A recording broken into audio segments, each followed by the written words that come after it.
Very cool. Welcome to Triple T number 121 on April 23rd, 2024. Whew. Yeehaw! It still blows my mind every time I read off a triple digit. Wow. Well, Fran won't be able to make it. Well, hope she's doing well.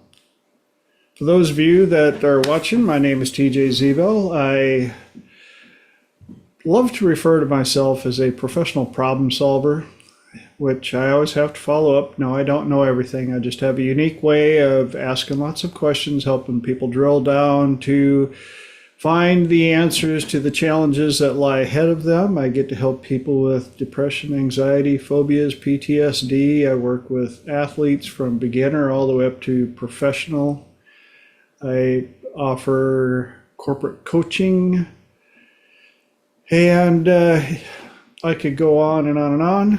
I'm not bragging, but a few people that know me know that, yes, I could probably go on and on. So if there's something that you're looking for help with, give me a call, because I do offer a free 30-minute consultation. That is 30 minutes of my time for you to ask me anything you have on your mind.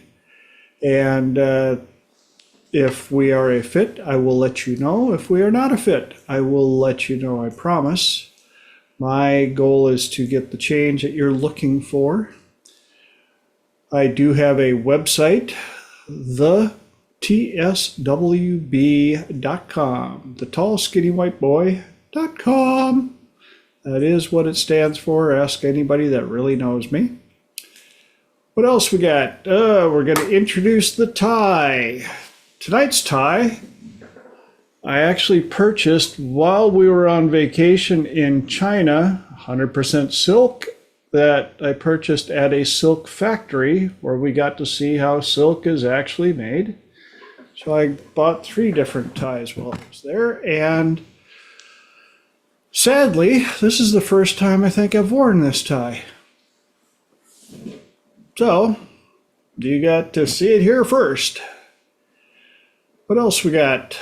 Make sure that you have your questions and your topics ready for hour number 2, because I'm about this close to making sure that everybody that jumps on has to put one question in the chat, just so that we've got some stuff to pull on immediately. Anybody got, yes, it's just like paying the toll. Anybody got anything cool that they'd like to share from the week since we were here last? Cool stuff, ahas, epiphanies. Who wants to go first? Lenora. I am super excited. I got invited to be one of 4 speakers at a 2-day women's retreat in New Jersey over the summer.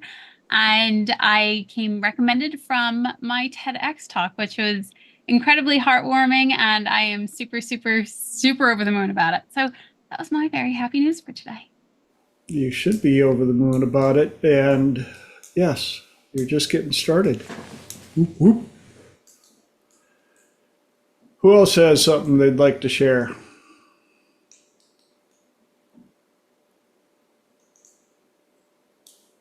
Yes, no, maybe?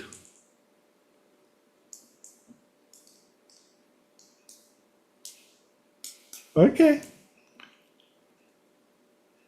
Then I guess we move on to the topics of the week. Today, tonight's topics. Oh, by the way, I almost forgot. We are streaming live on YouTube, which allows me to say, "Hi, Mom." My mom watches. She's uber cool. One of these days, I'm going to get her on here live, and you guys can see how cool she is.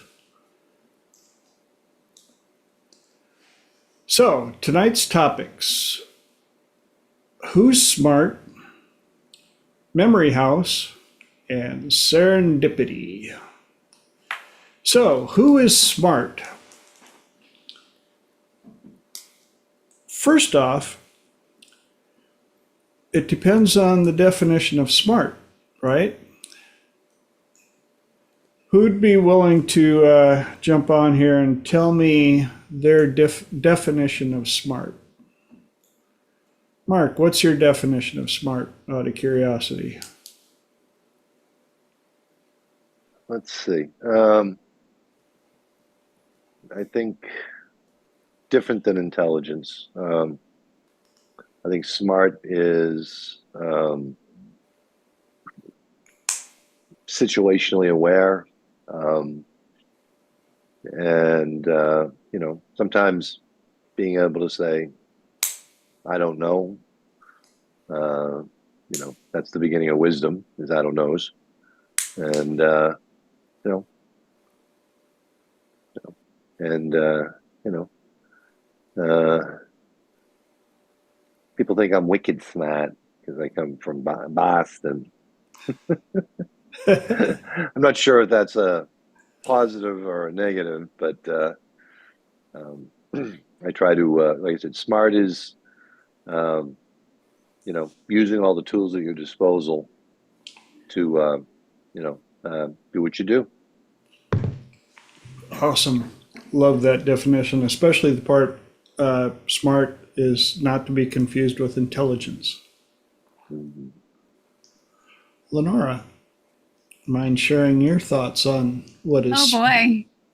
My definition of smart has thankfully evolved over the last number of years, and definitely thanks to your very valuable insights. I used to think that I was stupid. That was a pretty big anthem and thought in my head, and thankfully it's no longer one. And I was sharing on my class the other week on Eat, Love, Heal, to let our definitions be flexible, to let them grow throughout the years, and to really look at them and really see if they fit for us or if they don't fit for us. And smart, having an area of expertise and being able to kindly and helpfully explain it to other people to the best of your ability. That would be my Awesome. Another great answer. Holly, you want to take a stab at this? Share what your definition is? Well, I think, first of all, I'm going to say I love what Mark said about being willing to say that you're wrong when you know you're wrong. A couple other things kind of came up. So I'm really interested in the etymology of words and how they came about. And it's interesting. Looks like smart originally, its meaning was the causing sharp pain. So, when you say, oh, that really smarts.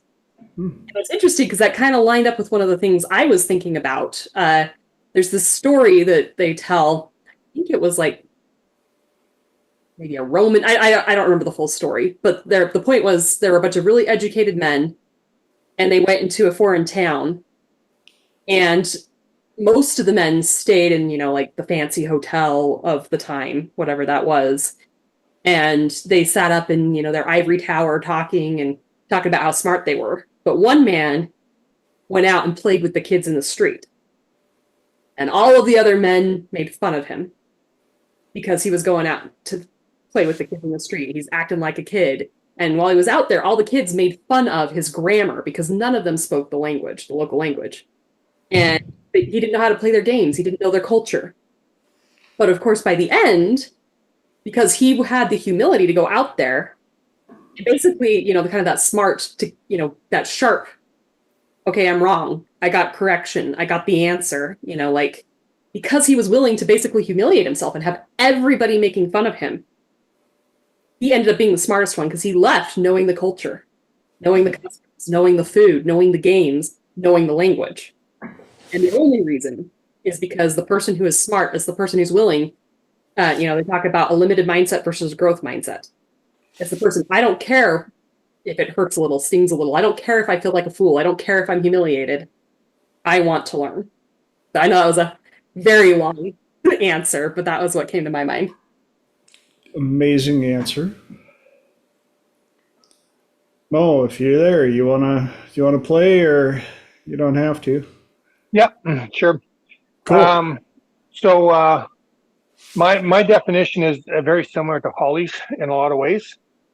I think there's multiple definitions of smart, and like what would classify as smart in school doesn't necessarily mean that people are smart, because people can be book smart and be street dumb.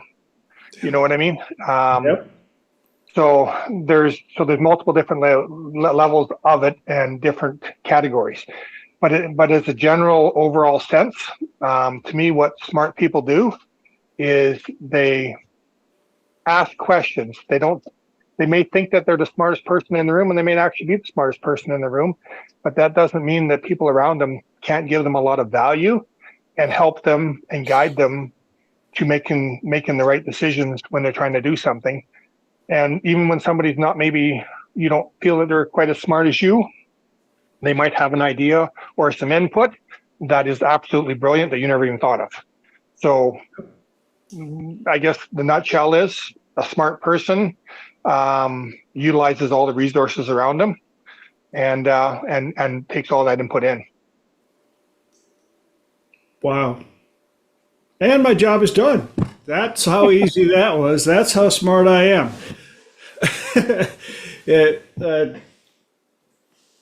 Every one of these answers is so right in line with the topic. And this topic came up because of an Instagram short.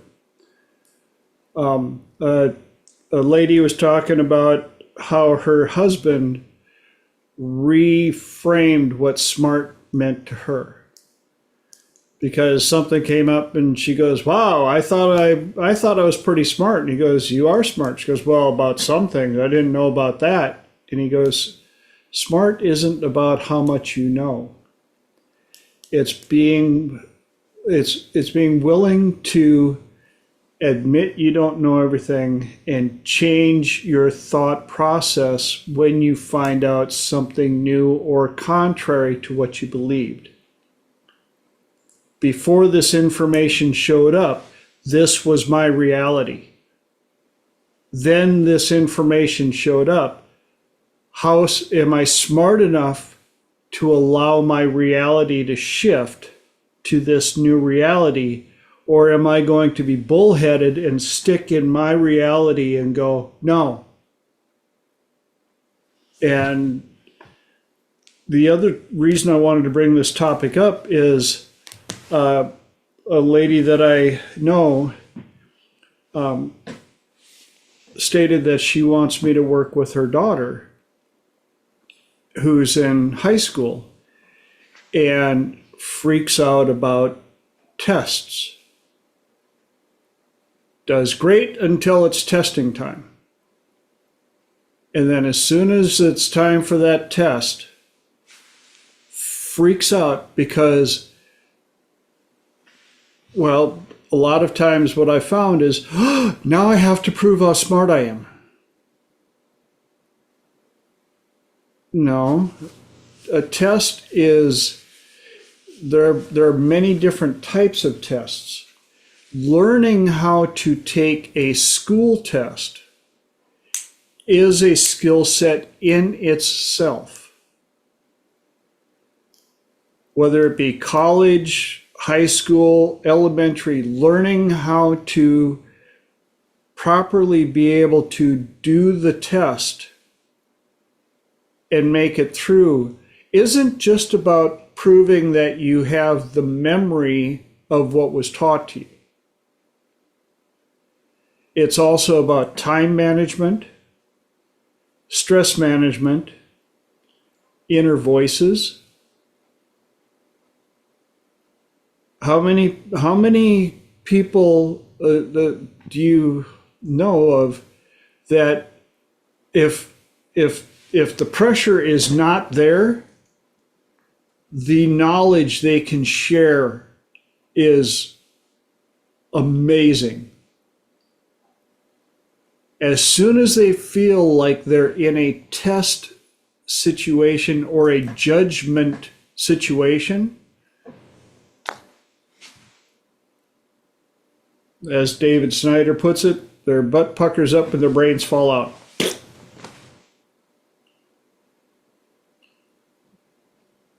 worst case scenario thinking immediately.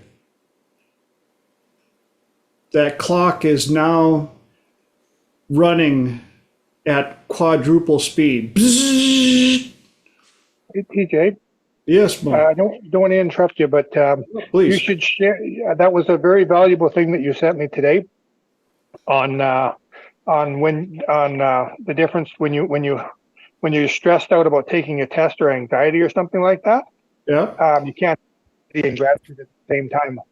We should share on that. You cut out for just a sec. You can't be what? Which one?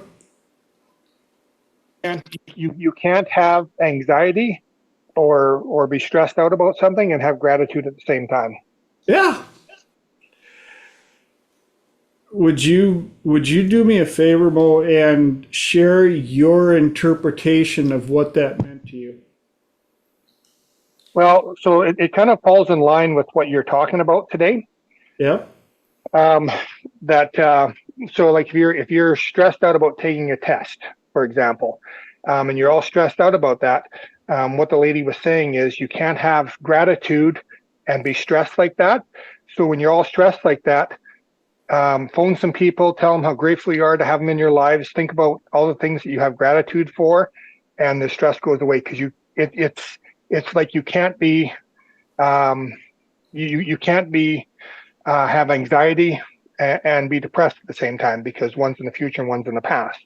So you're dealing with two polar opposites. So if you want to move yourself out of that stress, bring some gratitude into your life, all the things that you're grateful for. Exactly. Thank you for bringing that up because, yeah, that's right in line with teaching all of these different techniques for people, especially, man, I thought it was tough when I was in school. We did not have cell phones. We did not have social media. We didn't have all these lies, all of these fake lives that we think we're actually comparing ourselves to. We had, here's how old I am. Texting was actually done. Sometimes we would fold it into a football and we'd flick it over to the person, or we'd pass it, or we had the little funky folder things that would open up and you'd go, give me a number, 1, 2, 3, 4, and that would be, yes, all of these high technology, and you had to worry about the standard grapevine rumor mill about what so-and-so did Thursday night. You didn't see it on an app. You didn't see the pictures. You didn't see. And this weekend, my wife and I went to a fundraiser that Dr. Phil spoke at. And regardless of what you think about Dr. Phil, man, he brought up some good points.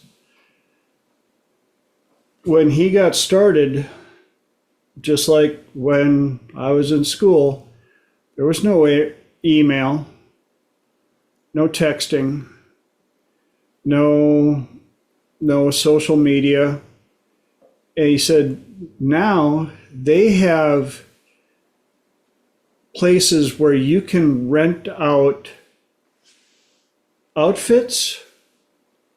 You can rent out a set for an interior of a plane, so that all of these social media influencers are going there and they're renting out these very expensive outfits, getting on this set of a wooden inside of a plane, a little private Cessna, so they can do their social media about how well they're doing.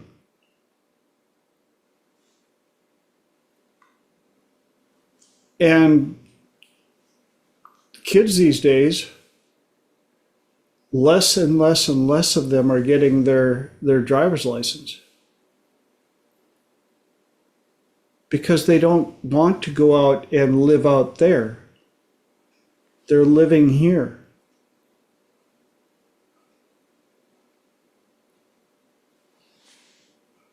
And with that same stuff, how are they learning about being smart? They're comparing themselves to something that doesn't even exist. And so one of the things that I told this lady that wants me to work with her daughter is, I want you to go home and ask her what her definition of smart is. And I had her write down this definition that I saw on this Instagram. I also let her know that if a doctor graduates medical college with a C average, what do they call them? Doctor.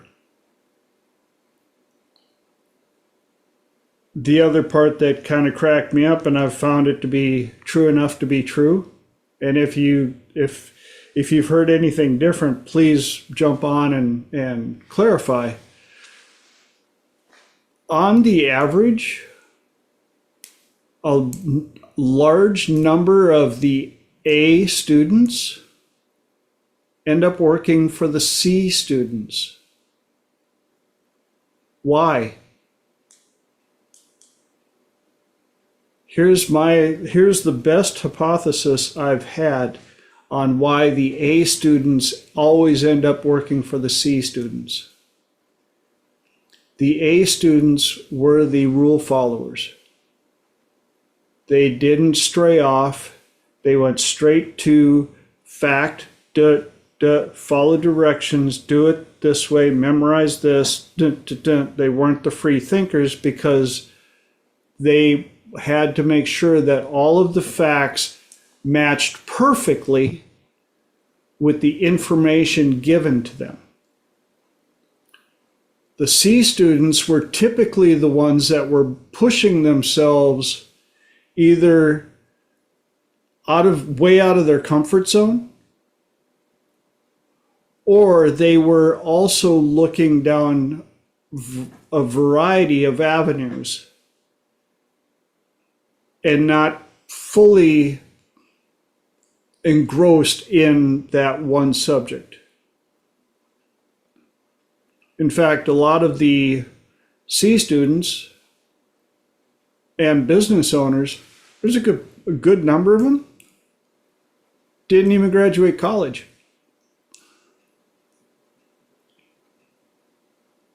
Because they were willing to go out in the world and tackle it and start a business and hire the A students to do the things that they didn't want to become perfect at.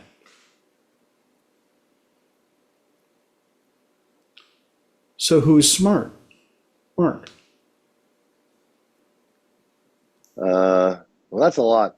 And I got a lot to respond to, but the first thing about being smart, again, I'll snap back to Freud. Data can be assimilated or it can be accommodated. When you assimilate it, you change who you are to fit the new paradigm, the new information. When you accommodate it, you change the data to fit who you are. That's not smart. Okay, so assimilation is accommodation. Like I said, people that assimilate new data, they're smart. People that just change the facts to fit their belief system or their reality, they're not smart. I did have a comment. I think you can relate, TJ. Aren't you glad that all the stupid stuff that we did when we were young happened before there were smartphones to record it? Yes, because very, very little of it was recorded. Woo! Yeah. And what Maury said was true about test anxiety. You're talking about incompatible emotional states. You can't be happy and sad at the same time. So if you can induce a state of gratitude, yeah, that's incompatible with anxiety or stress. But any positive emotional state is incompatible with less than positive states.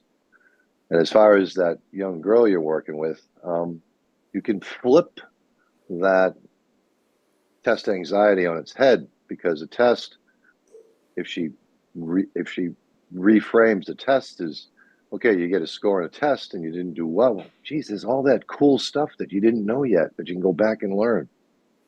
So you change your definition of test. Is that's not measuring what you don't know. It's giving you, a whole bunch of stuff, cool stuff that you didn't even know yet that you have yet to learn. So you flip it. Mm-hmm. So that's it. And again, understanding that the test, when boiled down to its rawest form, it's how good is your memory under stress. It's not whether or not you learned this. It's how well can you regurgitate it under a stressful environment. And one of the things that I've taught some of my other students for testing is hakalau, and just a form of clearing your mind, clearing it basically silences all the other stuff and silences the voices in your head. And the next topic, Memory House, is another one that I teach for students. But I wanted to make sure that we closed up who is smart before we moved into that part. Holly. Kind of goes with what everybody's saying, but just a couple more points of just a test is about memory. It's not even about understanding. It's about regurgitating facts. And you're right that it absolutely is a skill. So the two things that come to my mind is, three things. My accounting professor wanted to test this. And so he had somebody that was in one of his other classes that was a good test taker, never taken a day of accounting in their lives.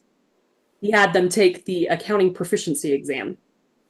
And just using their test-taking skills, they got 98%, which was the highest basically in the entire school and one of the highest in the state. But this person knew nothing. When you actually walked up to them, they admitted they knew nothing about the topic. They just were good at taking tests. And my economics professor said that he watched students as they would go into the real world.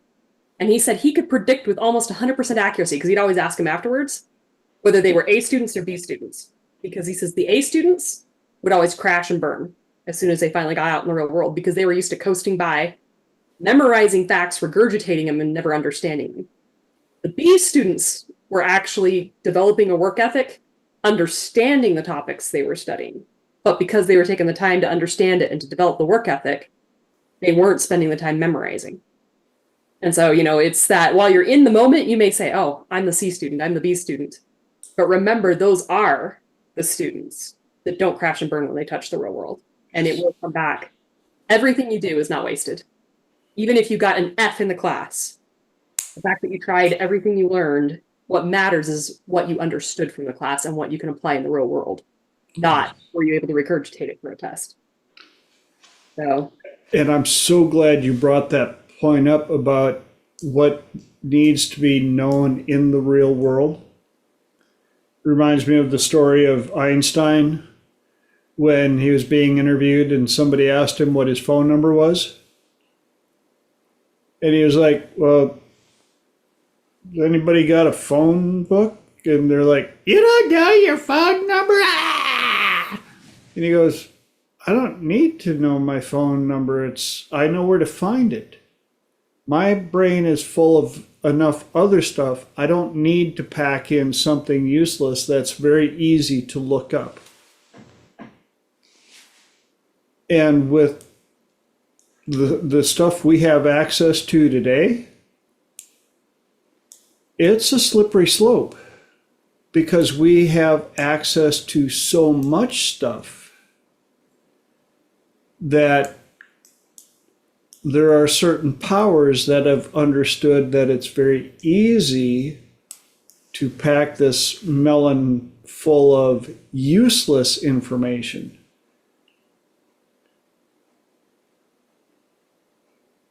And I'm probably going to offend a few people somewhere in here, but yeah, the 12 hours of cute cat videos,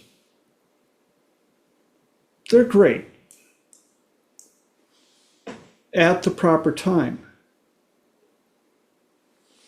But I see, now that China has been called out for having different algorithms for different countries, and if you log into TikTok when you're in China, it's all the algorithms are about improving and being a good person and being and smart things to do.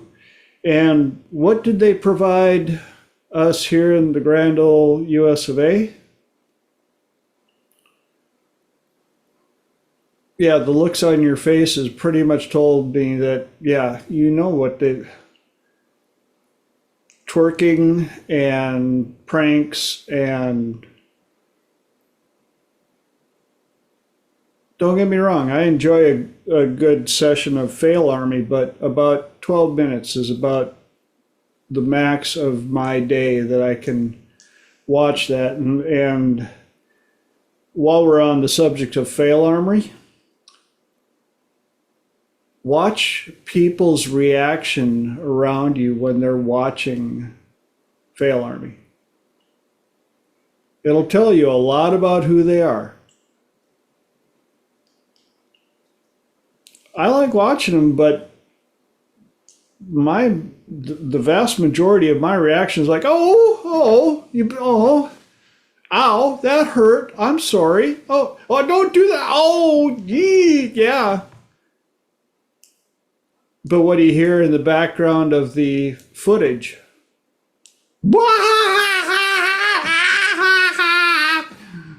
Like, somebody put down the flippin' phone and go make sure they don't have a concussion, please. Like now. Stat. But that's a squirrel taking us off topic. For those of you that are watching for the first time, people that know me know that my squirrels have squirrels who have squirrels. So I do my best to try and stay on topic. Speaking of topics, anybody got any other questions, ahas, epiphanies on who is smart? Or should we move on to? I just wanted to add into what Holly was saying Yes, about people taking tests and stuff. There's Yeah. a lot of times that people are very book smart and they do awesome in school, and then they just crash and burn in the real world. Yes. And that right there also ties in with the topic that we've had on here numerous times. Who is the expert? I've met some people that are incredibly intelligent, book smart to the blow my mind. But outside of that book, they are dumb as a rock.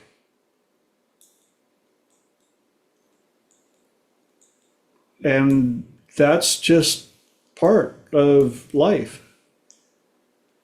And we also have to let these people who are naturally street smart understand that you don't have to have a 12-year degree from Harvard to be smart. A prime example of that, TJ, is Jose Silva. Yeah. like he's got a fantastic program. The guy never even went to school. Yeah, what a concept. Never mind university. He was pretty much self-taught, you know. Yeah. Well, and here the squirrel just delivered this to me. Here's another great example. And of course, I'm dating myself again. If anybody knows the Beverly Hillbillies, Granny may not, or they may not have been what you would consider book smart, but they had skills.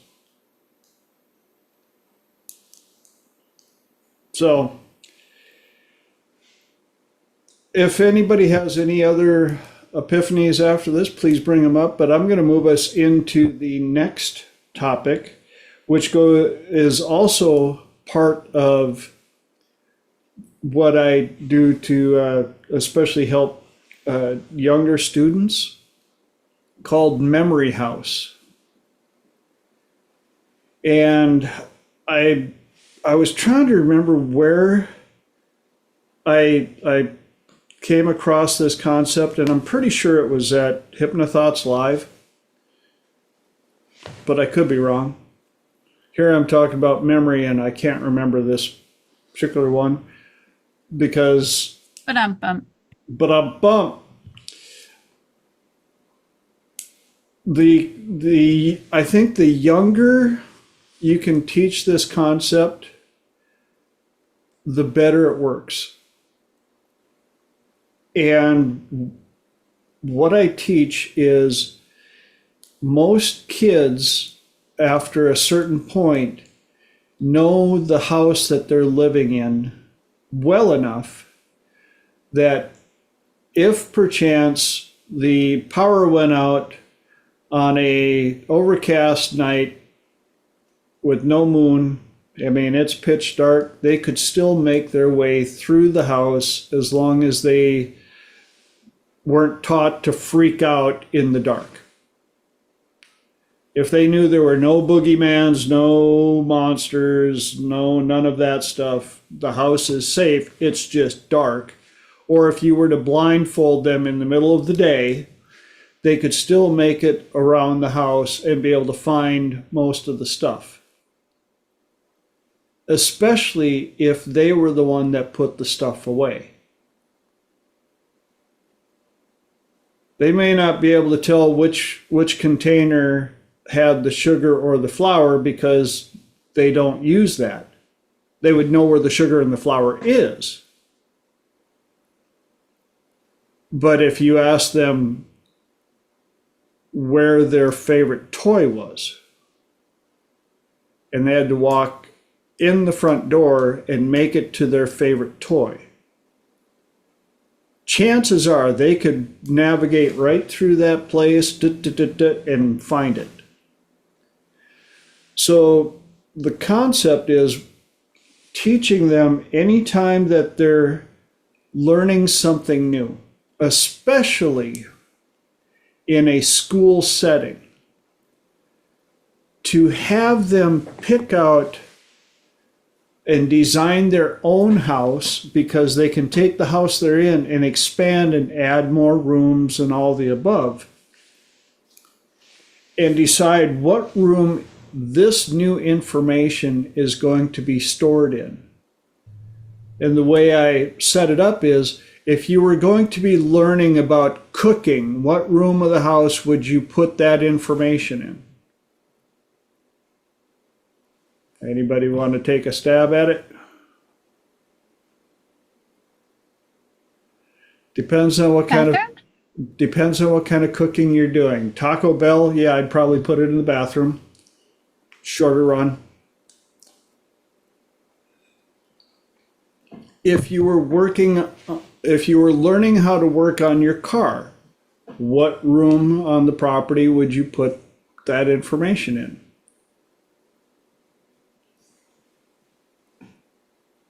The garage.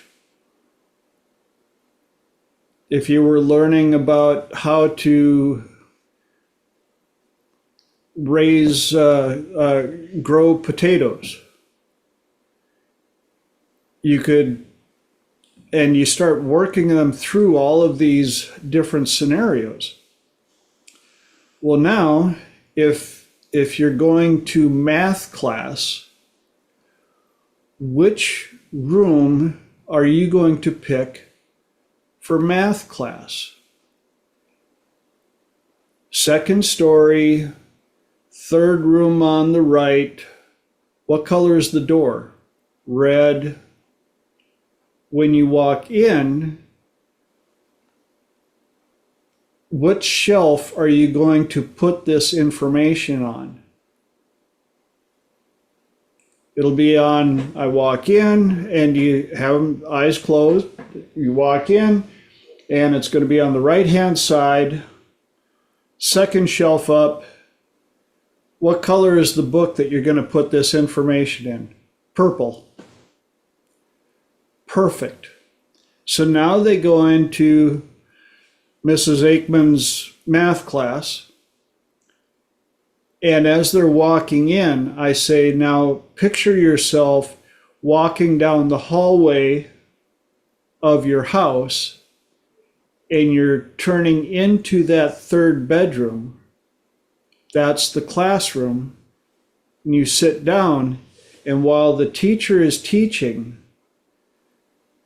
all of that information is going into that book that goes on the second shelf in the purple book.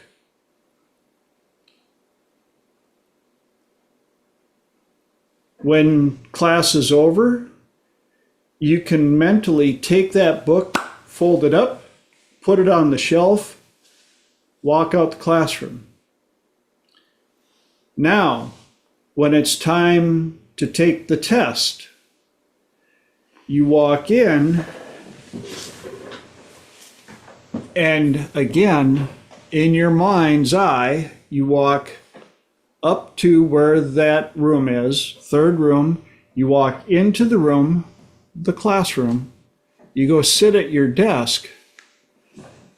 When the test gets put down, I have them do hakalau real quick, shut off everything around them. But now, when they're looking at the test, I teach them that you can physically reach up, close your eyes, reach up, grab the book, pull it down, and flip to where that information is.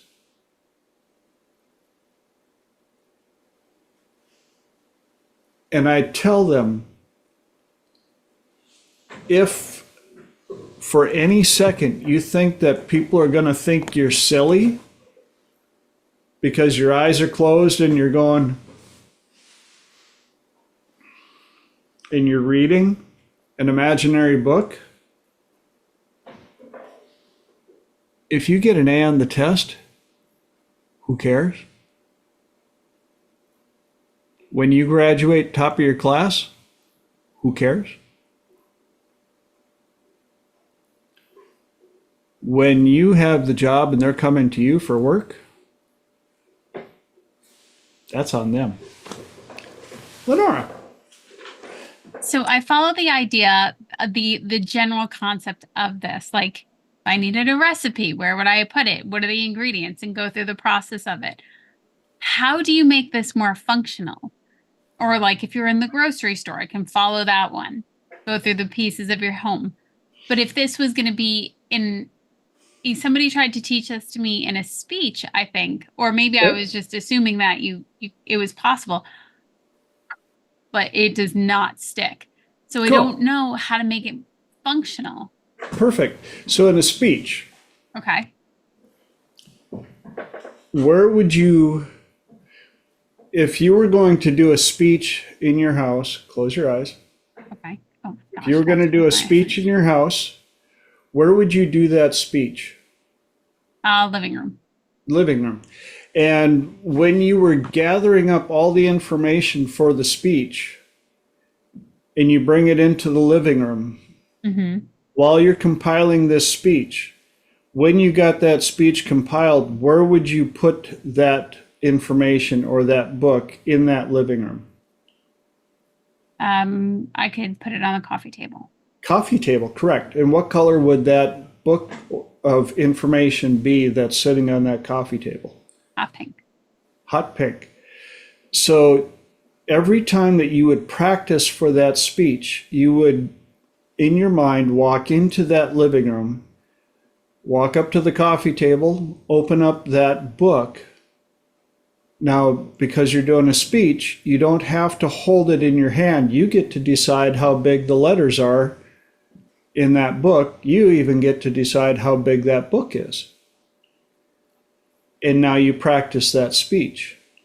Now, when it's time to do that speech in a different location, just prior to going on that stage, you picture your living room, you walk up, and there in front of you is the coffee table with a book, hot pink, opened up to your speech. And now, anytime you need to, you can decide how high that book is stored.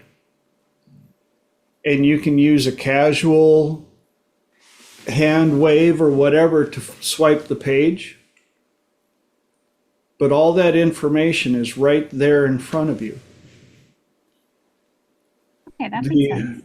Now you can open your eyes. The challenge that we find with most of us human beings, where do we store all of our information? In a monster pile in the living room. We just throw everything in there. Inside of there is the cooking recipe, my phone number from when I was 12, that one time that I learned about dogs, the information I learned from math class. It's all. And when it's time to recall it, we're like, okay, and it's under here, and it's through here, and it's up here, and it's over there, and then, this is part of it. Now where'd the other part go? So with a visual, and thank you, Mike, for that visual structure, especially when kids learn how to do this, they can tell their mind, I'm not worried about English class information. That's in a room on the other side of the hallway. I'm just going to go into math information today, which is second story, third room on the right. And they can go in. And I had one kid drives impressively torqued me off. He literally now can go and do this and walk in and pull down a book, flip it, and read the answer off the page. I'm like, hold on, you little freak.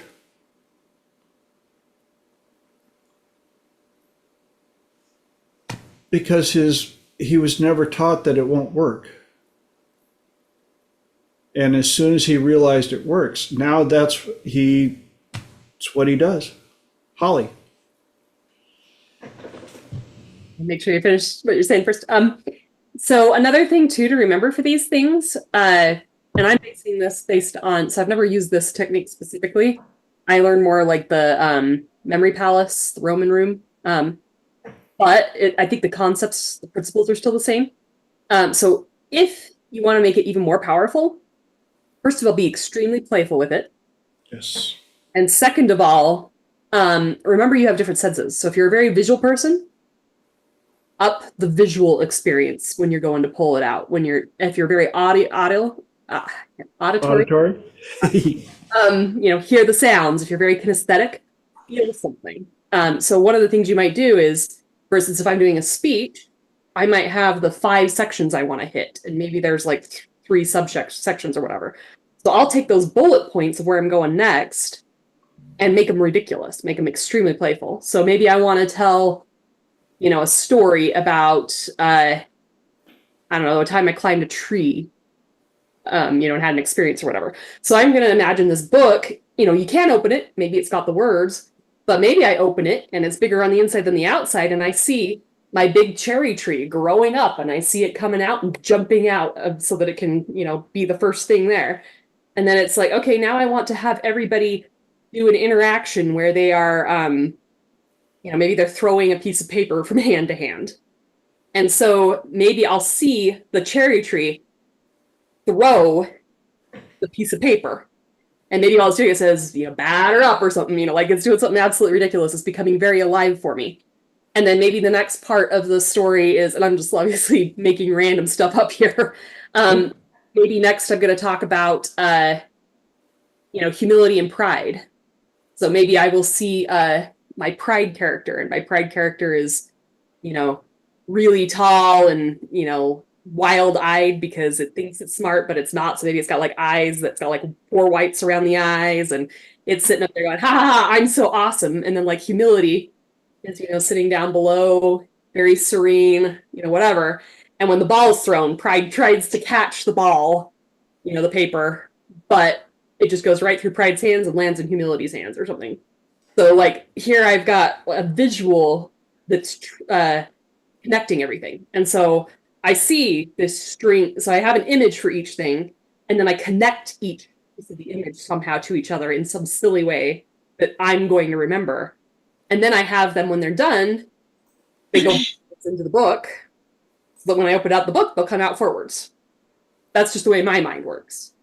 But once again, your mind might want to go the other direction. Maybe you turn the book over and it swaps and immediately goes forward. Maybe it always just, they know what order they're supposed to go in, and they're just sitting behind the the curtain on the stage waiting for their curtain call, like whatever metaphors are working for you. And like I said, if you're more kinesthetic, it's going to be more visual. But if I were more kinesthetic, I might pull the cherry tree out, and maybe I will climb the branch, and instead of a cherry tree, now it's a paper tree.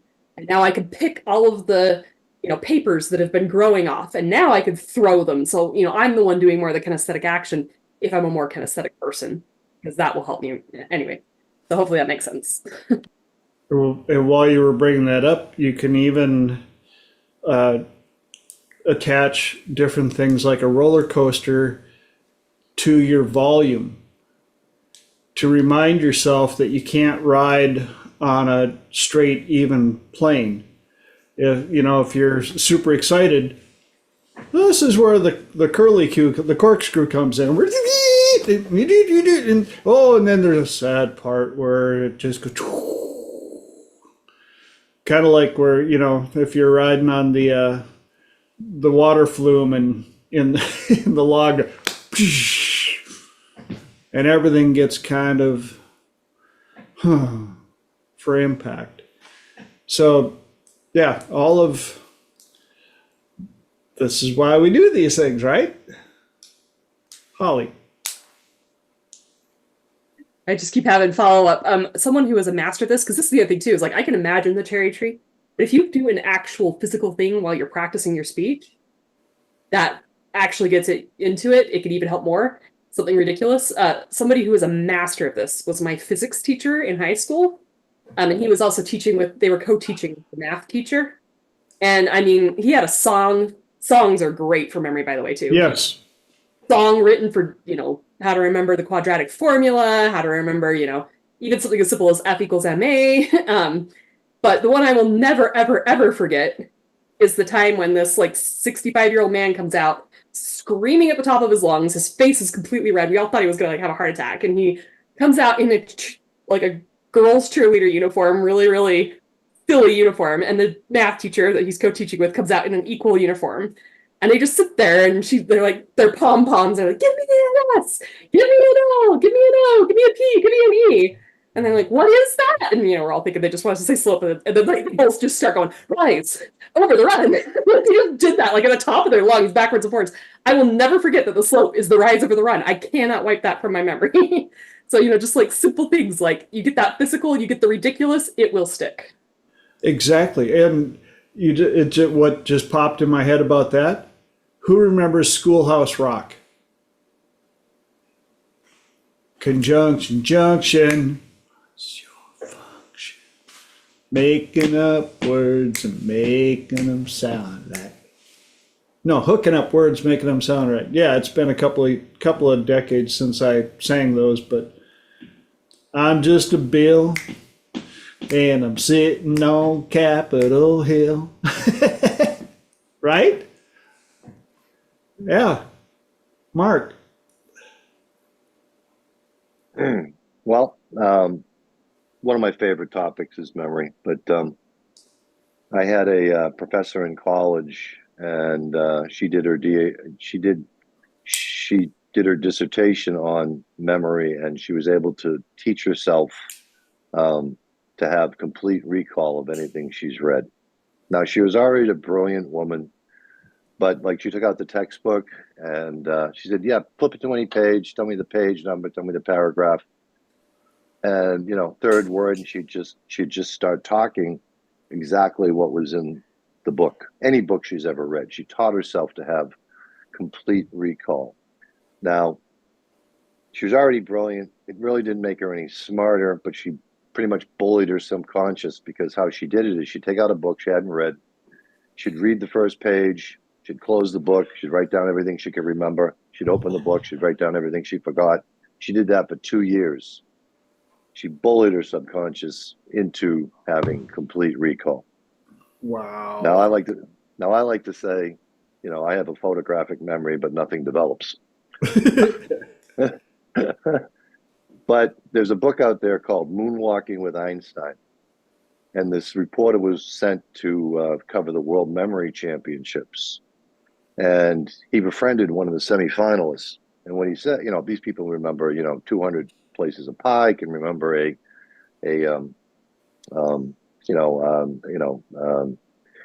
pack of randomly shuffled cards in order, using a technique called the memory palace. And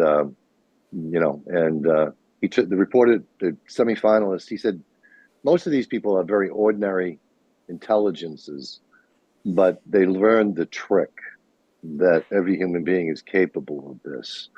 Because if you have a palace, make it one floor, can be as big as you want, and in every room you put one card of the shuffled deck, and then when you want to recall the shuffled deck in order, all you have to do is walk through the memory palace and look in each room.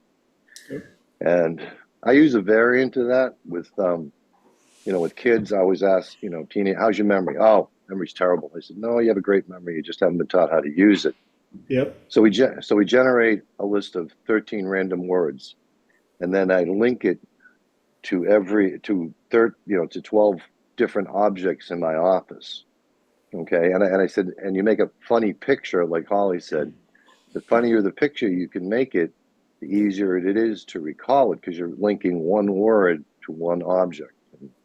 Learning something, a list by rote, you're going to remember the first few and the last few, but the ones in the middle get lost. So I have them do this. I generate a list of random words, and then we link funny pictures to every object, go around the room 2 or 3 times, and then we can recall it forwards, backwards, randomly, because that's really how your mind works. And I tell them, don't ever tell me you have a bad memory. You've never been taught how to use it. You can remember any list using this technique. I took this from this guy, Kevin Trudeau. You might be able to still find it. He had a course that I bought a million years ago called Mega Memory, and that was the technique he taught. So I taught it to this one kid who was failing in school, because if you take the framework of what I'm saying is everything in school can be broken down to a list, because we used to, I was taught to make a, like an outline, say, of a history chapter. Well, that's a list. And once you remember the first few words, your mind just goes right along with it, with dates, with formulas, math formulas, chemistry formulas. And if you link it to a object in the room where you study, well, you can just, during the quiz or the test, you can just close your eyes and look around the room and that object will link directly to whatever you're trying to recall at that moment. This kid took this technique, and in one semester, he went from all F's to all A's. Yeah. But that wasn't the cool thing. The coolest thing was his cousin was failing in school, and he taught his cousin the same trick, and his cousin went from all F's to all A's in one semester. That's when I know somebody owns something. Yes. You know, because if you can learn something, but if you can teach it, well, now you own it for life. Yes. And I taught this to an autistic kid. I taught him how to, you know, like 10 words in Portuguese, linking it to the English word and then linking it to the object in the room. And every, you know, when he come in, we'd go around the room and we'd, you know, and he could remember, he had total recall of every word on the list. And it's about learning how to recall a list. I'll do it in sessions. I'll have a squirrel, a tangential thought, and I'll put an imaginary piece of silly string, everybody knows what that is, from my forehead to the object, usually my coffee cup, to the thought, so that when the client, I don't want to interrupt the client, when they're done speaking, I can pull on that imaginary silly string and that thought path comes right back.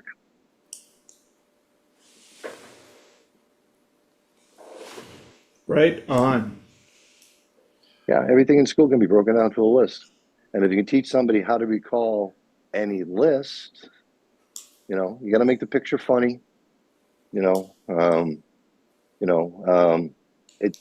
funnier you make the picture with all the, you know, visual, auditory, kinesthetic elements of it, the easier it's going to be for your mind to recall. But you're only recalling one word or, you know, a keyword linked to dates, you know, formulas, you know. You can link it to anything. Like I said, everything in school. Now he learned this technique, and then school became easy for him. So we had to deal with motivational problems after that because he didn't have to study more than 20 minutes, and he could ace any test. So it was a whole different set of problems that popped up. So Cool.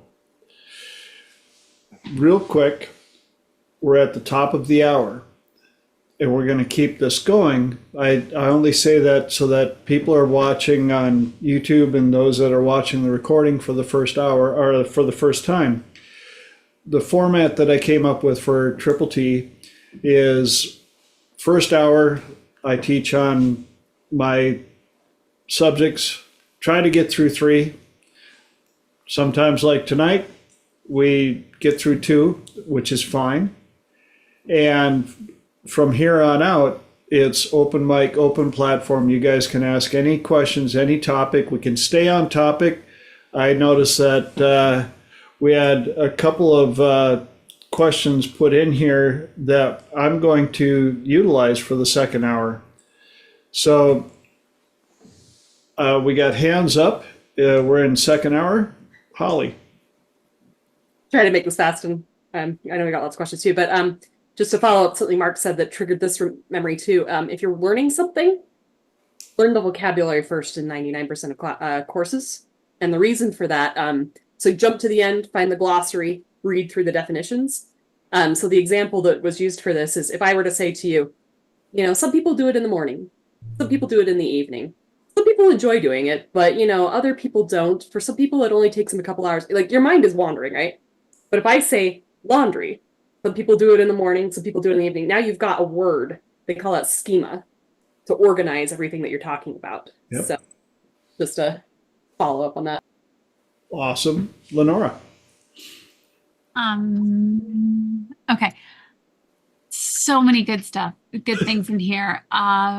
The one that and Mike had mentioned something in the chat, and it reminded me of the story of the person that he was a student in high school and he was failing, he was doing terrible, and he just had kind of succumbed to the fact that he wasn't smart and he wasn't going to get into college.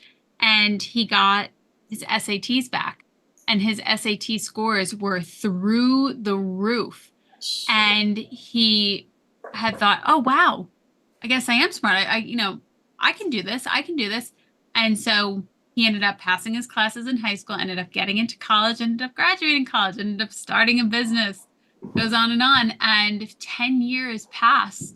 And they find, then he gets a letter in the mail saying, SAT scores got messed up. You really got such and such. And it was because his perception, because he had believed that he was smart on paper, he got that perception and he had this entire reframe. So Mike had asked, is smartness built on past experiences and recalling them to build on them? So the way that I think of that is, what is your definition of smart? And start to reframe it, start to look at it, start to really notice areas where you are smart and to also really play with your vocabulary. And I'm so glad that Holly had mentioned about understand the language, because I'm taking a class right now and they're using all sorts of different language. And I am, oh my gosh, really overwhelmed. And I keep thinking like, okay, just do one thing at a time, and really understand the vocabulary that they're using so that when they're going back and forth, I can follow it much easier. And I do think that smartness is something that you can build upon. And if you don't think you're smart in one area, start to notice the definition of what you think smart is. Are you comparing yourself to somebody else? Where are you on this? And then also start to continue to expand and notice your areas of expertise and notice the things that you haven't learned yet.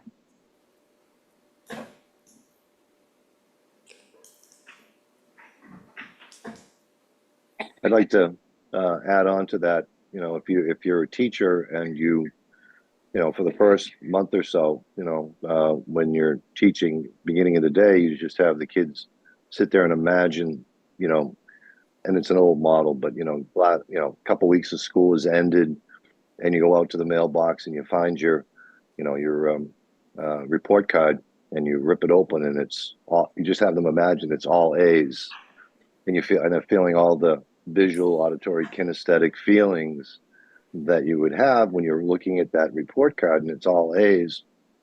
And if you do it long enough, you know, every day for say the first month, you're going to act congruent to that perception, and you're going to, and your performance will become congruent to somebody who gets all A's. Kind of like Identity Management University. Shameless plug.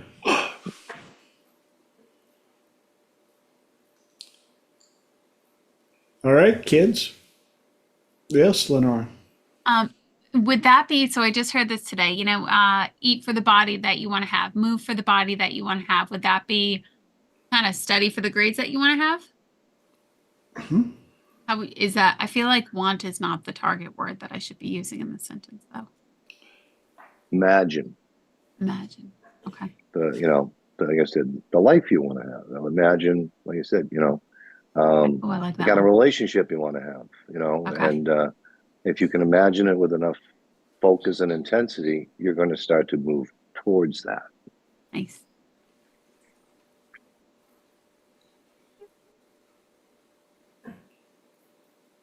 And I like how Elijah added, dress for the job you want, not the job you got. And that's why I also tell a lot of my students, dress up for school.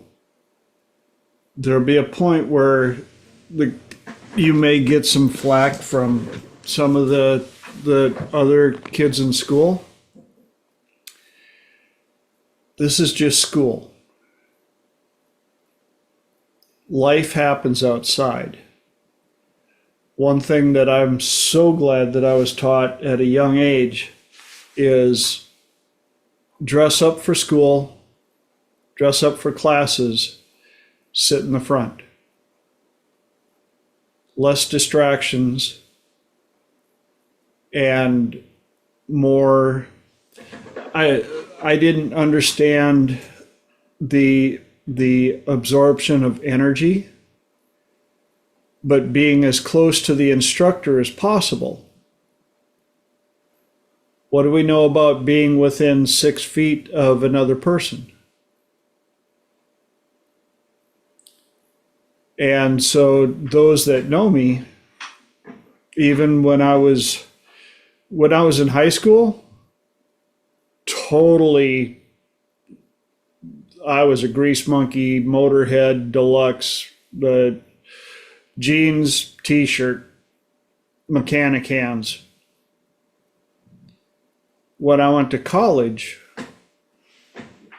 luckily they wouldn't allow jeans and a t-shirt. So I had to invest in nice clothes. And then my rich dad pointed out, if you want to learn, sit up front. Luckily, the course that I took in hotel restaurant property management, I had so much real world experience before I got there that I was able to, I was one of the first ones to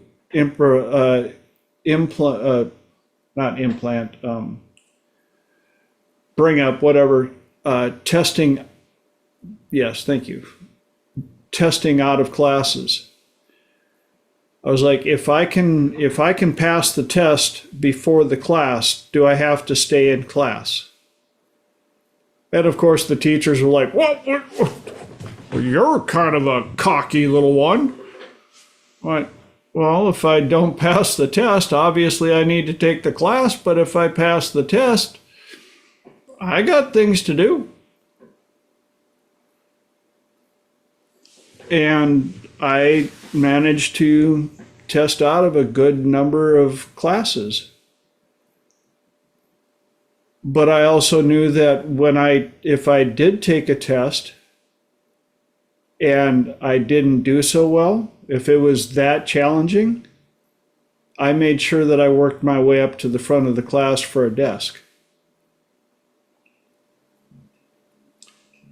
And in a lot of the post trainings and stuff that I've done since then, that made an impression on me. I will, even when I was manager of a tire shop and got a chance to go get certified through Michelin and BF Goodrich, Michelin and Bridgestone, I showed up dressed like this, along with a lot of the mechanics who showed up in their best work jeans and their favorite comfortable t-shirt. And I sat up front. Not because I wanted to be like, oh, look at me. I wanted to learn. So there's that portion as well. Any ahas, inputs, questions, epiphanies to add to that? Or is it time for another question?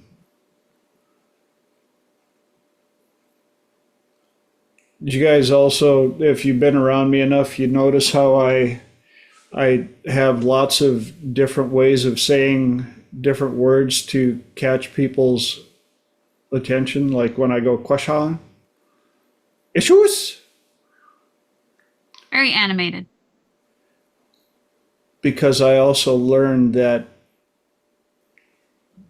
some of my best teachers, just like Holly pointed out, made it fun, made it funny, made it something to stand out. And some of my least memorable teachers were probably immensely intelligent and had no idea how to teach, because all they did was put on a monotone record of information, which eventually is where they got the sound for Charlie Brown's teacher. And about 5 minutes into the class, everybody was tranced out in sleep mode. Thought for sure you were going to say the teacher from Ferris Bueller. Yeah. Mm-hmm. Exactly. Can you imagine having to take that class and then having to take a test for that class? I did terrible, and I'm glad this came up because I've had a couple of students that I worked with that not only did terrible, but they were told that they had ADD and ADHD because they couldn't focus. And I said, well, what are some of your hobbies? And some of them have hobbies where you need focus. And then I would ask them, okay, so what time of the day was this class that had them questioning you? First one in the morning, right after lunch, last class of the day. 3 of the worst times for a student to try and learn anything. Even though they've gone away with physical ed, which I think is horrendous, that would have been a great class for any of those 3. First thing in the morning, half awake because you're a teenager and you need 15 hours of sleep while your body is trying to accommodate for all the changes going on. Let's exercise, let's get some breathing, let's get going. Or as a teenager, when you've got all that going on, and back in the day, if you understood that you were actually eating decent food and you would eat enough of it, you had to get moving after lunch to avoid food coma. Or you better have a fun animated teacher. Last class of the day, I've been cramming information in my gray matter all day. I'm bored. I'm thinking about all the things I want to do, got to do, gonna do when I get out of this building. You better have a good, animated, fun teacher.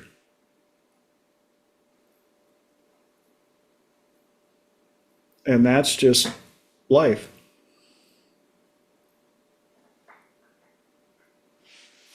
Wait, what do we have come up here? Oh, Elijah, these days people are not taught how to use the skills to problem solve. They are taught how to pass a test. It's kind of sad. Yeah, that's been part of our discussion here. That and having this little computer access to the internet, to the world at our fingertips has changed a lot of what we believe is important to remember. And I'll admit, the numbers that I know by heart, I would say 90% of them or more aren't even active anymore. I know my grandmother's phone number, my bestie's phone number, our home phone number. I know for sure those 3 are not active anymore. You know how I know? Because every now and then I just dial them just to see if anybody will answer, just to see who ended up with the phone number. Bert, the number you have dialed is no longer in service. Bert. Yeah, try it once. I never thought to do that. That's hilarious. I've actually had a couple of them that I came across because in fact, I just found these again. Mom, check this out. Look, I still have it. Mom gave me our old address book that I take up a considerable amount of pages with all my travels. But I've just for gits and shiggles, called a couple of them just to see if that number was still active and who would be on the other line.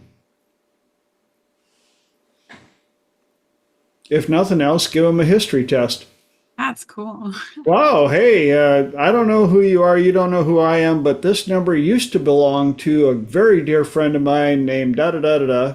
And I've actually had a couple of them go, oh no, I know who you're talking about. And we get into this half-hour chat about, we've never met each other. But people that know me know that I would do something like that. So if you want to have some fun, pull out, find some old phone numbers and give them a ring just to see if people will still answer. But enough about me rambling on that stuff. This is your guys' hour, and Lenora popped up a question on deck.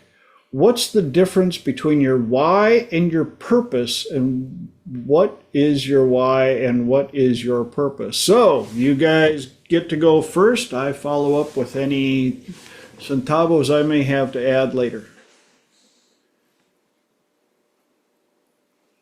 Holly. I'll dive in. Where's this going? So first of all, I think that they're not mutually exclusive. They can be the same thing. Obviously, they can mean different things to different people. When I think of purpose, usually I kind of think of my golden path, and I think of the most important things so kind of the way I look at it, there are maybe optional extra things, little things that we do along the way, but there's specific points that when I was designing, because I kind of think I was at least part of it, designing my life, and I tend to think of, my soul group was helping me, but, it was, okay, the reason I am having a life is so I can hit point A, point B, point C. And then there's, and by the way, it might not be bad if I could hit, maybe point D, point E, point F. Those are maybe bonus extras. But if I fulfill point A, point B, point C, this life was worth having. I got everything out of I needed. I think most people do it for hearing from near-death experiences. Most people hit their A, B, and C, their most important things that they're supposed to do in life. They may beat themselves up and think they're not doing it. So one of the things I think of, one group of people, they call them and this is me going off into my thing, but they call them the chain breakers. And these are people who come down into families where the pattern of addiction and abuse has gotten really, really bad. And their sole purpose in coming down, well, not their sole purpose necessarily, but their main purpose in having a life is just to stop the pattern of abuse. And if all they do is stop the pattern of abuse, they fulfill their life purpose. Yes. Often, because that's a hard role to do, because it involves taking a lot of abuse and not passing it on and overcoming your genetics. So only really strong people take on those roles. Sometimes they'll beat themselves up of, but I get angry and I have a short temper. They beat themselves up with the stupidest little things when they've accomplished this major, major feat. In some cases it's just, I need to bring this, I need to have this kid, or I need to, and once again, what it is for you, I think you'll kind of have a feel for what that is. Maybe I need to, but it might be something that seems small to you. It might literally be, I needed to give this speech on this day so that this person could hear it. Or it might, maybe. So what it is, you probably can sense what it is, but you may, just because it looks big or small to us here, doesn't mean it didn't look big or small to us when we were designing our life. For the why, so, and once again with the golden path, I think there are points where it's like A or B are both good, they're both equally good. It doesn't matter which one you do. Sometimes I think it's lessons we are supposed to learn. So maybe it's, I need to learn to have healthier boundaries. I know that's a big one for me for this life. So if I learn to have healthier boundaries, I fulfill my purpose. But the why I kind of think of as being the fuel the emotional fuel I use to accomplish a goal. So maybe purpose is kind of like when I'm designing up here, and why is when I'm designing down here, if that makes sense. And it could be small, it could be big, but it might be, okay, I am going to get up and exercise tomorrow morning. What is it that makes it worth it to me? Why is it that I want to get up and exercise in the morning? Because if I focus on the what time I need to wake up, you lose connection with the emotion, and it's a lot harder to follow through on the goal. But if you can remember your why, so for example, if somebody says, hey, I just got a diagnosis of diabetes and I want to be around because, I'm younger and I want to be around for my child's graduation. You pull that picture of your child up, put it next to the treadmill, check in with it. Now your why comes flooding back, and now you're going to run like it's the best thing ever, versus lose connection with that. And it's just, oh crap, I have to get up again. Because when we make the goal, we're always attached to our why. We wouldn't have made the goal if we weren't attached to our why. But where we have trouble following through is we get so focused on the what, the how, and the nitty gritty that we forget about the why. So so the why is the fuel that helps you achieve the goals that you're setting up in this life. Your life purpose is kind of the important points, I believe, in your golden path that you and your soul group, and once again, getting really into my personal beliefs here, but that you and your soul group said, yes. And I think there are some extra credit ones. Like it's, hey, if you're strong enough and you can get that one done, that would be even more awesome. That would definitely add to your purpose. But you don't have to, because as long as you get this one, this is what you're ready for. This is the, hey, if you want to challenge yourself, go ahead and do it. So anyway, and like I said, if you tap into your life purpose, it can become your why. I don't think they have to be mutually exclusive. Awesome. Who else got something? Mark? I think about purpose as that thing you can't not do. Okay. The thing that gives your life meaning, and you have to stay on the path and, to achieve your life's purpose. And when you're on it, when you're on the right path. If you wander off the path, you can get easily lost. And the why, I'm going to refer to Simon Sinek, golden circle, where the why is at the core. Like for Apple, the why is more important than the what and the how. And they gather together people that share that why. And their why is, we're going to challenge the status quo. Okay. The what we do or how we do it is less important than the why we do it. And I think that's where the why is where we find joy. Because is at the center of the golden circle. Cool. Absolutely. Who else has something for the topic? Anybody else?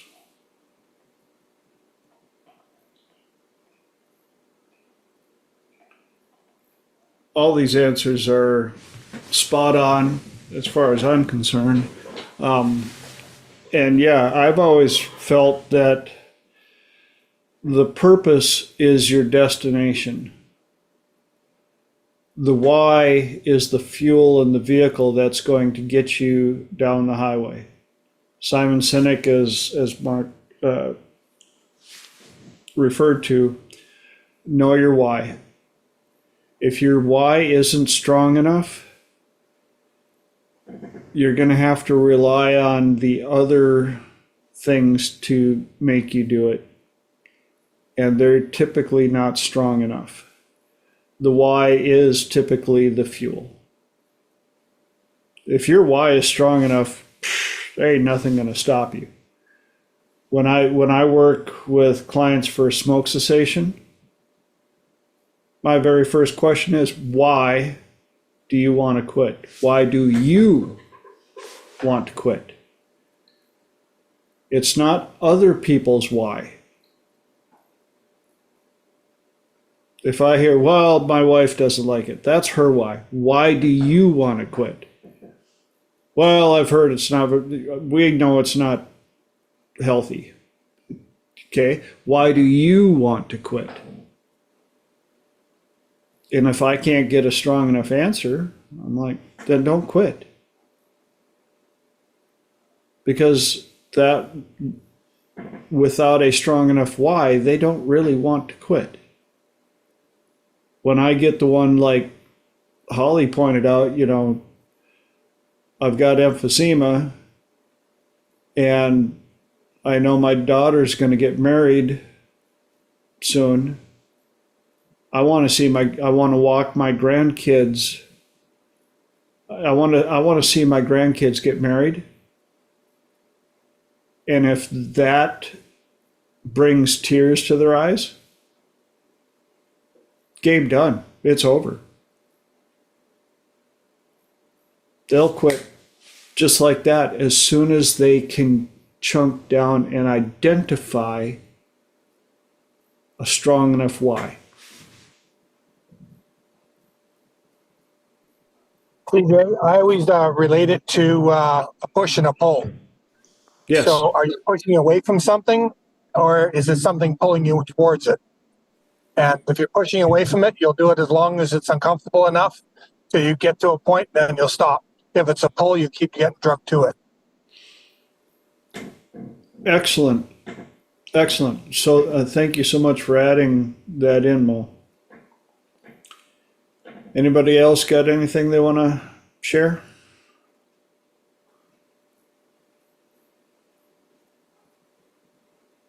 Anybody else got another question or topic for the last 29 minis? Holly. I've got one. So I've been thinking a lot lately about the difference between expenses and investments. And I've been thinking also, especially, and some of you know, I just decided to invest in a computer, and I was thinking of it as an expense. And now that I'm thinking of it as an investment, it's a little bit easier for me.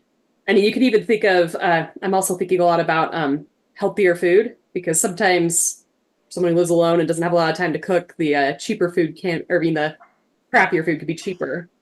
But the healthier food is an investment in my health. So my first question is just kind of, how do each of you change your mindset about expenses versus investments? What is an investment? What is an expense to you?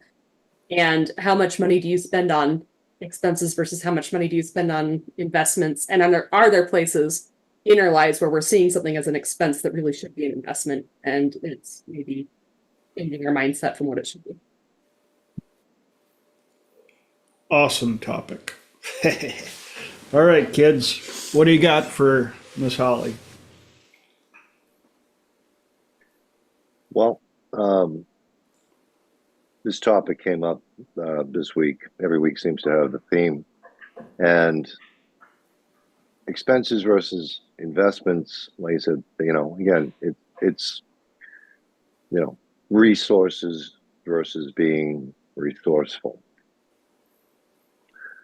And if you think about it, that computer, you know, it can be a resource, but it also can be something you can use to become even more resourceful.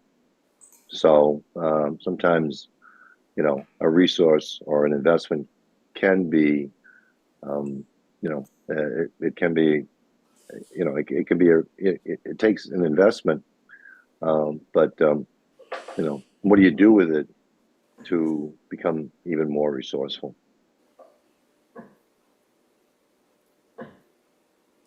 Lenora. I love that he just pointed out resources and resourceful. Wrote it down. Thought it was excellent. And I love that you pointed out expenses versus investments. I do my best to see everything as an investment, and I will do my best to frame it as an investment. And I don't like the fact that I will still say I spend money on this, and I go back and I'm like, no, I invested it. And I have to really monitor that one. And the way that I look at it is I'm investing in this today. And what will it yield me in the future? It might yield me in an experience. It might yield me financial flow, whatever it is. But if I can see it as something that's going to make me better, going to help me get stronger, going to focus on something that I really want to do. If, you know, for example, I invested in a marketing class and in how to move my business forward because I really do want to help people. And I see that, okay, this isn't quite adding up. I must be doing something wrong. It can't always be the algorithm. It must be on me. How else can I get better at it? How else can I get better at it? And really, even though I think I have to master it all in the first month, and noticing, you know what, this is where I am and it's just going to get better. I'm going to learn and I'm going to keep going and I'll go through it again. I'll go through it again. So I keep investing in that. And how can I apply it immediately? If I can do my best to apply it as quickly as possible, that's a really good thing, because I will walk around saying, okay, I invested in that. Now, even to do certain things, where am I spending or investing? What was the other one? Expenses. So where am I spending my time? If I'm scrolling on Instagram, I'm getting faster at this, going, okay, you're really not investing your time in the best possible way. If I'm cleaning something, I like to look at it as I'm taking care of my house. Or when I'm vacuuming, I'm investing my time to take care of this and I'm moving it forward. So that's how I try to frame them on a daily basis, especially when it comes to nutrition. I know how, and this one is really because I know how good I feel when I invest in quality nutrition. I know how good I feel when I really stick to the things that I like and I don't go off on a party and go banana sandwich. Because I know I don't like this feeling, it lets me focus that much more and saying, no, this is really worth my investment. This is worth my investment in my time and my energy, how I'm going to sleep. It all goes back to how much better I will feel. So that's how I like to think about it. And the better I feel, the better I can show up for other people and the better I can be of more assistance. Those are my thoughts. We've got some great answers in the chat as well. Elijah added, I will never allow an expense to put me into debt. An investment may temporarily put me in debt, but lead to a much bigger upside later. Expenses are just the cost of doing business. They are sometimes mandatory. There's no point in fighting that. If you want to make 2 million, you may need to be prepared to spend 3 million. And then Mike added, expense is maintenance of infrastructure. Investment is growth and leverage for future ease and growth. Another way that I was taught to look at it, look at the outcome in the future of what you gave up. I'm not even going to say spend. What did you give up for the future? If in the future you got nothing from it, that's an expense. If in the future you got something from it, that's an investment. 12 minutes on TikTok, ironically, could be either an expense or an investment. What did you get from it? Tonight's first topic came from an Instagram reel. What are you watching? What are you giving your time to?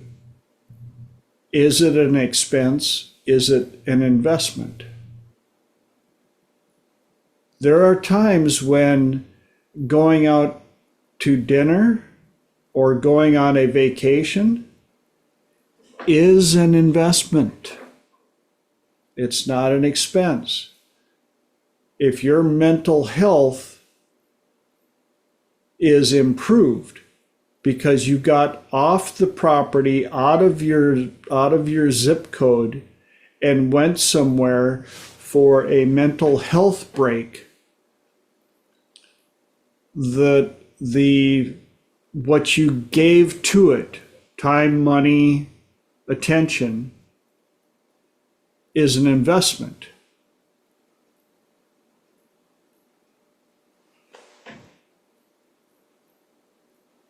When it comes to food, what have you given? What have you received? I bought a bunch of ho-hos. Was it an expense or an investment? That depends. How many did you eat? Why did you pick the ho-hos?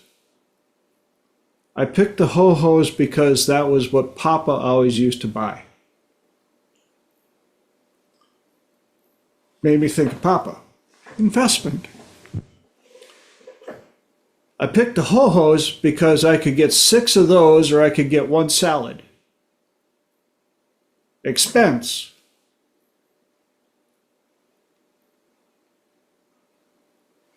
So I can twist these 27 different ways into November, but in the end, the best way I was taught, what is your ROI in the future?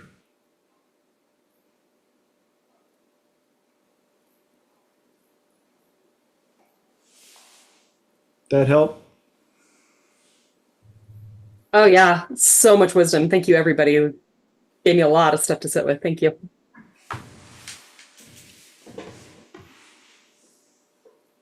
Anybody else got anything to add to that, or do we still got we got 19 minis to play with, so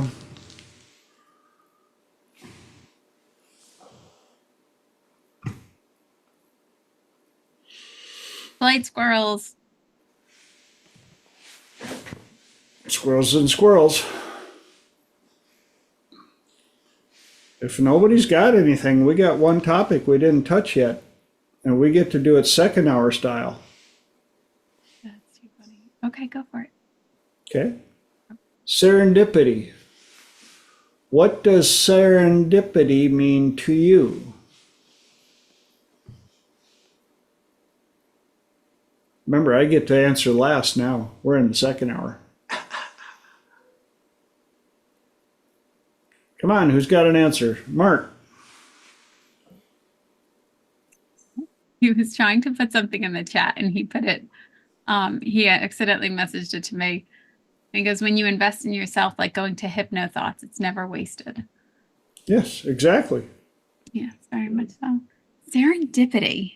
Serendipity, I think, is things happening because they're supposed to happen. You know, who's going to win, you know, a game, who's going to win the election, who's going to, you know, again, things happen because they're supposed to happen.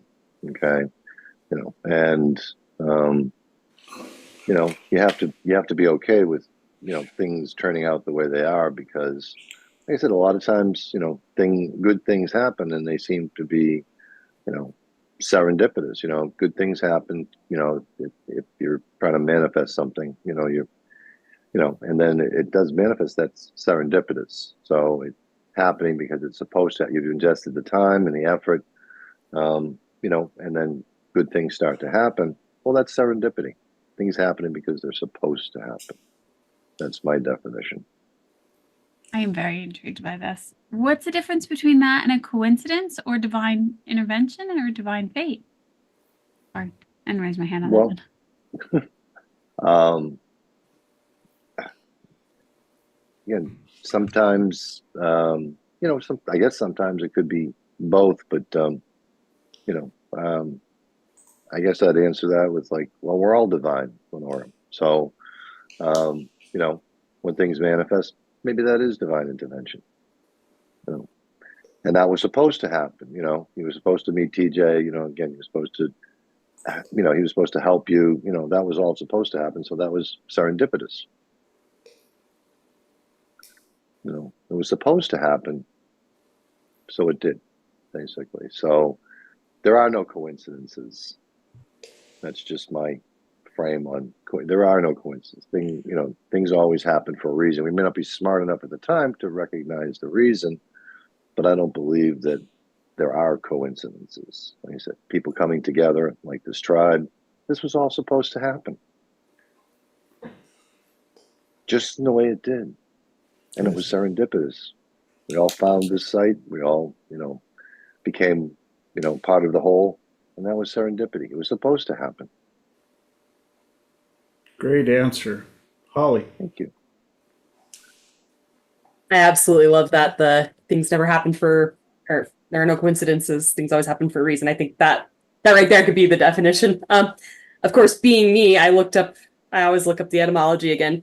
So for those who are curious, the history of this term, it was used by, in 1754, it was coined by Horace Walpole, and it comes from a story called The Three Princes of Serendip, which is a fairy tale in which the heroes were always making discoveries by accidents and, can't say this word, sagacity. I've seen it written many times, I've never said it out loud, of things that they were not in quest of, which I really love that. They're getting these great things, it just didn't happen to be the thing that they were in quest of. The other thing that I think of when I think of serendipity is there's a book in the Chronicles of, I just blanked. Second book is called The Black Cauldron. Chronicles of Prydain. There's a book called Terran Wanderer, and there are several characters in there that I think talk about that make me think of serendipity. But one in particular is this character. His name is Lucky Lenoyo. I might be pronouncing that wrong. Once again, I don't say it out loud very often. And he's basically this lucky guy that everything he needs always comes down this river. And so one day, so Terran goes through these different mentors, basically, and it's one of the mentors you spend some time with. And they'll come out and they're like, oh, look, we got this wheel that came down, and we needed a wheel for this and this and this. And it becomes very clear by the end that part of the reason he's so lucky is because A, he's paying attention to the world around him, and B, whatever the universe sends him, he chooses to turn it into something beautiful and something useful. And so to everybody around him, it is still luck. He's always providing him with these great things. There's definitely luck involved, but it's also having that awareness to see when something's there that could be useful, and also taking advantage of that opportunity. And then also, putting your own, so the book is called Terran Wanderer, and it's, I believe, the 5th book in the Chronicles of Prydain, which is a kid's series, but I absolutely love it. I love my kids' series. And I think, Elijah, I think, is told, refers to The Secret of Luck by Darren Brown. I think that's also a perfect example of people who think they're lucky. One of the things they do is they notice opportunities. They take advantage of the opportunities when they notice them. And so it may take a little bit of putting effort, and that effort may just be taking advantage of the opportunity. But anyway, that would be my definition.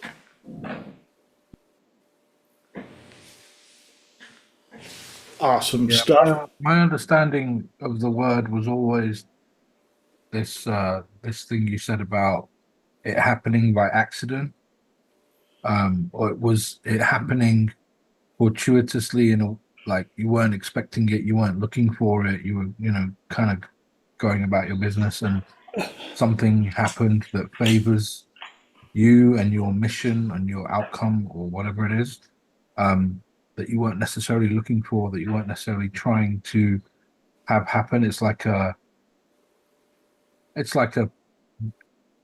outside forces that you couldn't predict doing something fortunate or coming together in such a way that something fortunate happened for you, even though you weren't expecting that. That's my understanding of the definition of the word serendipity. But I think you guys pretty much covered it. Something that a happy accident,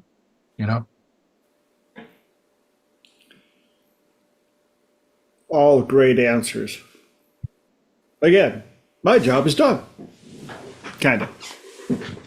Anybody else got anything to add before I throw in what I was gonna throw in? I think the biggest thing, TJ, I think is it's all relative, whether it be a coincidence, serendipity, or just luck. It's all through the lens that you're viewing it through. Yes. And depending on what your beliefs. Absolutely. I left a little late from the office last night and avoided a 5-car pileup on the road that I probably would have been on if I hadn't left. I hadn't been delayed, and that that was serendipitous. What again? They said the you know I wasn't supposed to be there, so I wasn't involved. But like I said, the universe is always listening, and I think that again, and it will reward us each according to our merits. How's that for philosophy? Yep.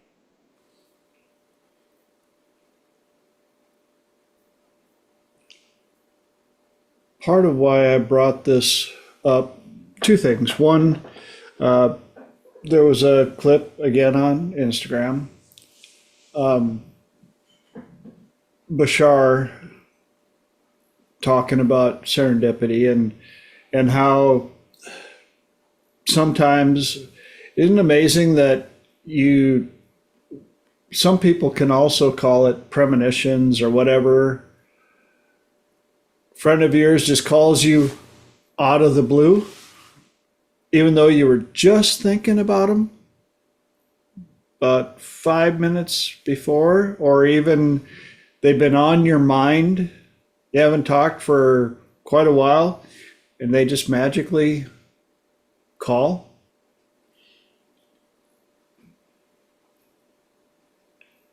I wanted to bring this up for some clients who have anxiety about the future. What if you were able to just relax a little bit more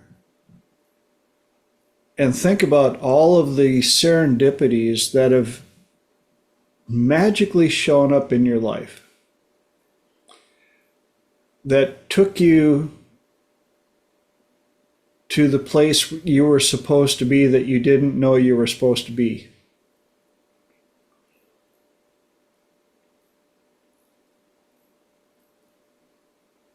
If that's possible, why are you so concerned about being in control of something that's uncontrollable?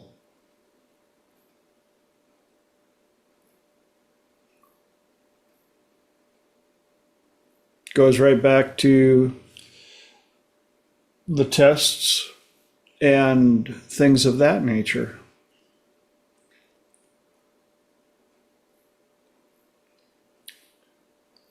Allow serendipity to take you sometimes where you need to go, or provide you with the tools you didn't know you need, or introduce you to the people you didn't know you were supposed to know, or take away something that you thought you needed to have in order to provide you with something that serendipitously showed up just when you needed it, even though you didn't know you needed it.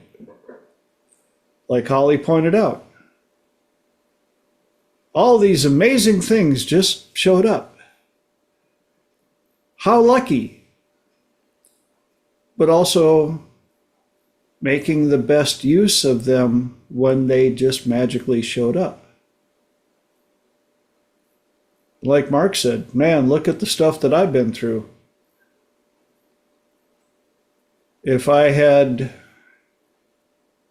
not decided to go to college after high school, and then out of my 3 choices for internship chose Yellowstone National Park, where I got to meet a guy who grew up an hour away from me, who I later connected with again and got into I had to go back, do all my travels, lose everything in 07, end up in San Diego, connect with the guy that I hadn't talked to in forever, who I met in Yellowstone, who got me into a travel club named World Ventures, where I met Dr. David Snyder, so I can meet you guys. Chance or design?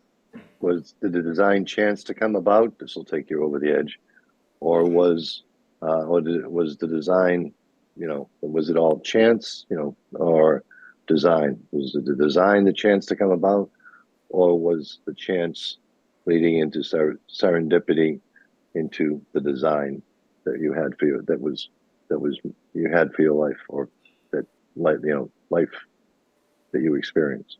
Exactly what he said. Did the chance design to come about, or was the design that chance? Like I said, again, it's you can use it either way. And I'm not saying it well, but chance or design, Well, and I'm even going to challenge Nancy on the call. Nancy, how did you get here? She's like, ooh, stop now. For those that don't know, Nancy's here because she decided to go to Grand Forks, North Dakota, even though she lived, south of Rochester? In Rochester. In Rochester. Go to Grand Forks, North Dakota one summer.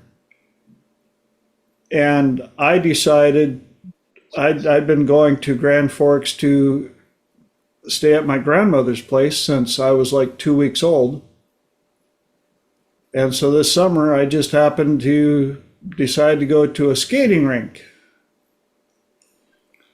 Took grandma's car. What was I, 15? Yes. Didn't have your license yet. Took grandma's 79 Thunderbird and drove it to the skating rink. To a dance. And met her. Yep. And then to top it off, she gave me her phone number, which I put in one of these little things. And what was it, 2002? I don't remember.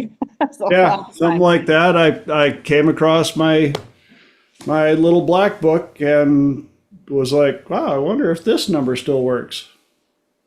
It did. I remember the call. Yeah. What? This has been a while. Things gone. Yeah. Serendipity. And the girl that I met up there, she babysat for another part of the family that I babysat for. So she took me to the roller rink and we instantly became friends. And she lives in Rochester now. She's been here like 30 years. And in fact, where I live right now, she used to live 1 block away from this house. So, and we're still friends. Small world. Yeah. Yep. Does anybody know the percentage of the likelihood that we all get together or that you cross paths with somebody? There's this wild percentage out there, and I wish I could remember it. And if anybody finds a clip of the likelihood that you were actually able to meet at this exact time, at this exact place, and it's shocking. And then if you realize how routine you are, or like, wow, we've managed to come together for how many 120 something episodes. It's really staggering. I'm dying to find this statistic. I feel like Holly knows exactly what I'm talking about. I would bet that there's the decimal point and a lot of zeros. Just that's all. I would have put my money on a lot more zeros, but Point. I'm looking for that number, but that's the percentage. So 0.001%. So remember, there's 2 more zeros because of the percent. mm-hmm. Meeting a person at some point during your whole life, meeting them in this phase of your life. I'm still looking at that one. And just to let you guys know the type of serendipity that I've gotten to experience in my life. When I was a junior, I took a foreign exchange student from Denmark to prom at a school that I didn't go to because I knew it was the other town on the other side of the tracks. And we didn't really stay in touch a whole lot after that. And then in 1990, 5 years later, I end up in Europe. And it wasn't until I was going from France, knowing that I was going to go through Denmark, that I decided to call my mother last minute, asked Mom to contact the host family for Karn and see if they could get a phone number. I arrive in Copenhagen, Denmark, call Mom. Mom gives me the number. I call the number. Karn had just gotten home to her apartment 5 minutes before I called. This is before cell phones and all this other stuff. She answers, just so happens to have a 3-day weekend. Comes and picks me up, all my luggage. I'm on my way to Norway. We go to her apartment, drop off all my stuff. While we're in the apartment, phone rings. She answers in Danish, and then goes right into English. Oh my gosh! Oh yeah, no problem. Put him on the phone. Da da da da da. Hangs up. Her best friend from that school, who my father at the time was working for, just happened to land in Copenhagen and called when we were back in the apartment. Could have called while she was coming to get me, could have called all, and so I'm like, for real? And Karn's just like, my mind is about to just explode right now. I said, I'm going to answer the door. Ding dong. I open the door. There's Candy. That's her name. Comes walking by me, looks at me, smiles. I don't say anything. They do their scream and hug and yell and girly thing and all this good stuff. And then Karn goes, so you know that guy? And Candy looks at me and she goes, he looks kind of familiar, but I don't know anybody else from Copenhagen. And I went, Candy, we grew up 12 miles apart from each other. My dad works for your dad. She's like, what are you doing here? I said, the exact same thing you're doing here. I called her the same way you called her. She'd been here the same amount of time before we both called her. Bada bing, my whole universe just went this big. And we spent 3 days, and Karn took us all around Copenhagen, Denmark. And last time I tried to contact her, can't find her anymore.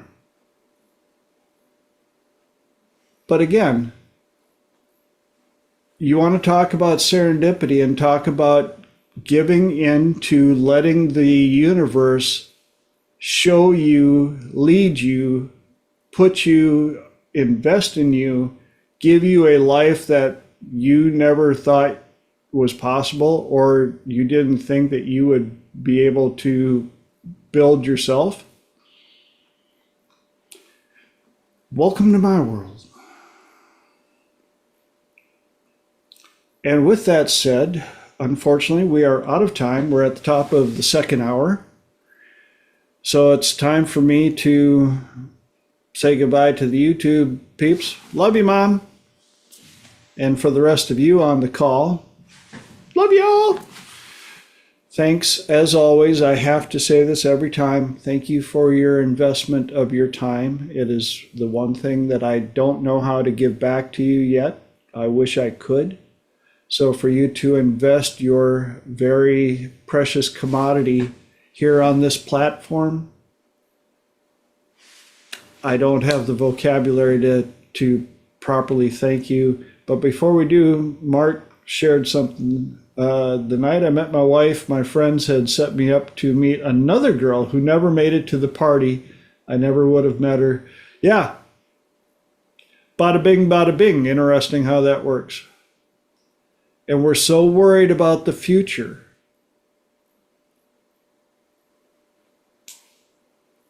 Let it flow. Let it roll. So, all of you guys, please go out in the world, live life to the best of your capacity, fill up your life to its fullest capacity,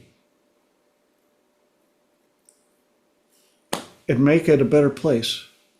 You do here. Until next week, love y'all. See you soonly.